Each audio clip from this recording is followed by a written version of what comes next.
Wala ta. Hi!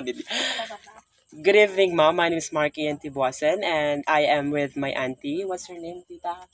Hi, good evening everyone. My name is Liza Tibuasan. So tonight we will be having our discussion, and I am going to interview my tita about Rizal.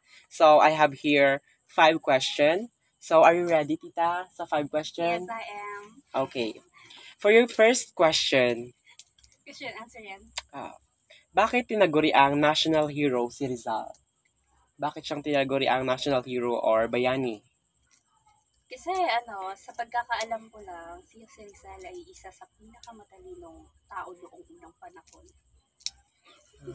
Okay. Thank you for that. Yun lang? That's all? Yes, that's all for today. Okay.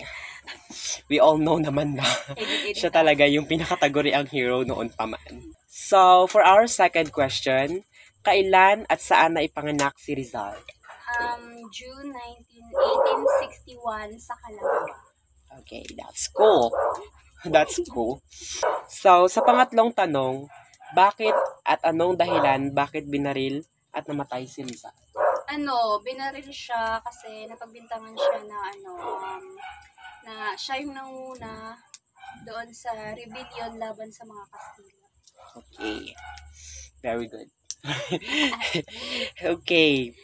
Sa pang-apat na tanong, Ano ba yan? Daming tanong. what else do you know about Rizal?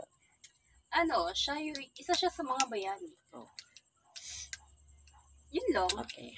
Yun lang alam mo. Oo, bayani talaga si Rizal. We all know that Rizal is our national hero. So, for the last and final question, how did you know all of this information?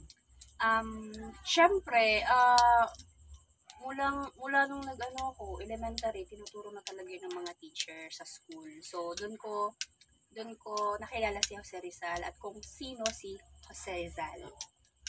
Yun lang po. Simula pa lang naman talaga kasi ng pag-aaral natin ay tinuturo na talaga kung sino yung hero natin, kung sino yung nagsalba sa atin, laban sa mga Kastila, sa pananakop sa ating bansa. So, that's all for today. Thank you for your voluntariness sa pag-interview ko sa iyo, tita. So, that's all, ma'am. Thank you and God bless you. Bye!